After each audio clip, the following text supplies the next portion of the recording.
Hi guys, it's Portia here with Stitch Story, and I just wanted to check in with you all to show you my latest project.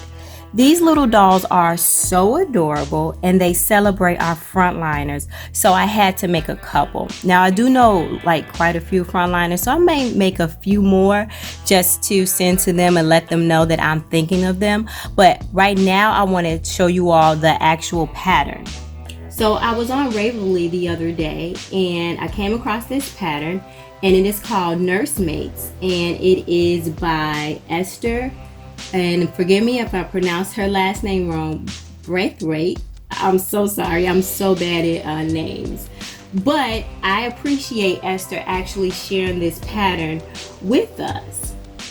So it's absolutely free. So I think that's a really big deal, because I think the pattern is so great. I would have paid for it, honestly, especially during this day and time where I want to celebrate my friends and family. So I totally would have paid for it.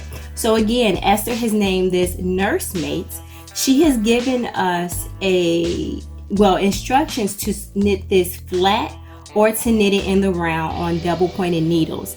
Now with the pair that I made, I chose to use double pointed needles to complete the project, but again, you could totally do it on flat needles, and I appreciate her taking the time out to think of both the people who know how to knit in the round and who are not comfortable with doing it.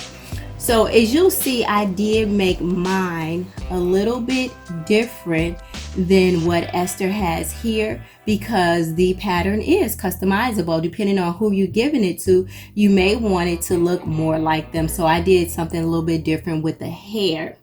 And of course, I used a little bit different colors. But Esther does say that the gauge is not important. So in a minute, we'll go back and look at my pattern in more detail, because you'll see one of my dolls is taller than the other. And that's because I used the weight of the yarn was different. And so like I said, this is absolutely free. So I would definitely encourage you all to go check it out. But let's go look at the details on the dolls that I made.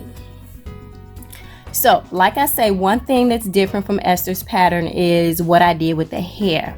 Now this doll is for a friend of mine, and she actually does have long hair, and she likes bright colors. So I did end up using a yarn that has tinsel running through.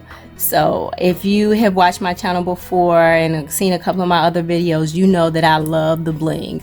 So this is the first doll that I actually made, and I made it with a little bit of bling. So we got the bling in the white, in the fuchsia color here, and then in a little face mask. Now another thing that I did differently was I went on ahead and I embroidered. I didn't use embroidery for the eyes. I actually used a little press-in eyes, because I hate embroidering, if I'm being perfectly honest. So I'm like, why not? And so it gave the dolls a little bit more personality. And so as I was saying a little bit earlier, because of the different gauges in the yarns, this doll is actually shorter than the first one that I made. So I thought that was kind of interesting. But again, gauge doesn't matter. It's about the person. And so with this doll, it's a male one. So I added a little bit of black hair around here, the edge, and you got the cute little cap and all that good stuff. So yeah, these dolls actually took me only, again, double pointed needles. It only took me about 2 hours to complete each one from bottom up.